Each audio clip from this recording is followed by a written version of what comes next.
Before we get into the details of why it's so important for children to explore, I just want us to take a little bit of time and to think about exactly what it means to explore. When children explore, it means that we're actually allowing them to interact freely, to investigate, to question, to form their own hypotheses, and then to test these hypotheses to see if they're true, and just to see how the entire environment around them works. Unfortunately, where we are now in the highly competitive environment mostly, we find that we're so focused on promoting cognitive development that we pay very little attention to exploration.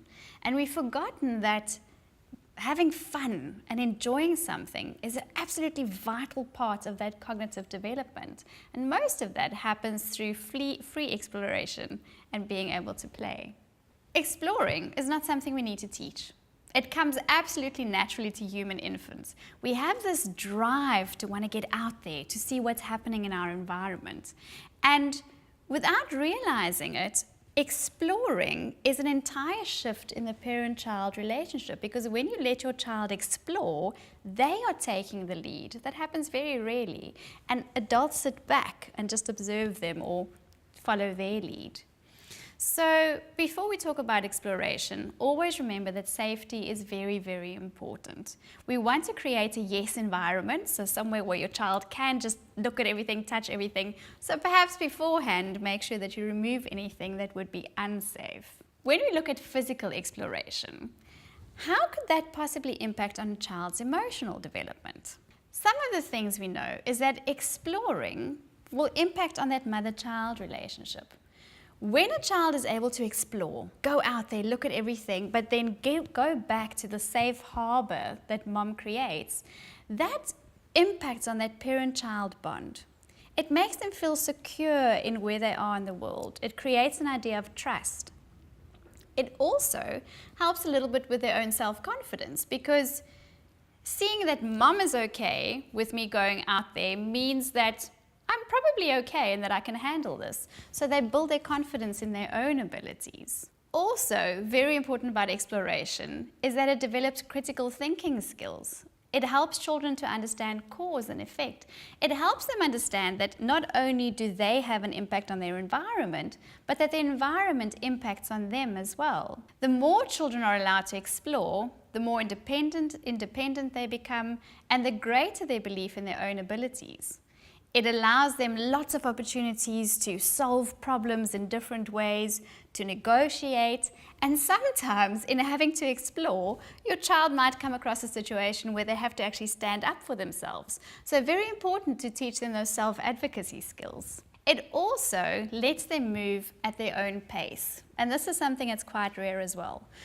As parents, adults, teachers, we have these specific goals that we know that our children have to reach. But when they're exploring, there's no goal. It's just about moving at whatever pace works for them. Exploring also allows your child to actually investigate different skills, different tasks, different activities that they might enjoy freely without it being a prescribed thing. So I love the idea of extramural activities. I think it's wonderful and very important for children.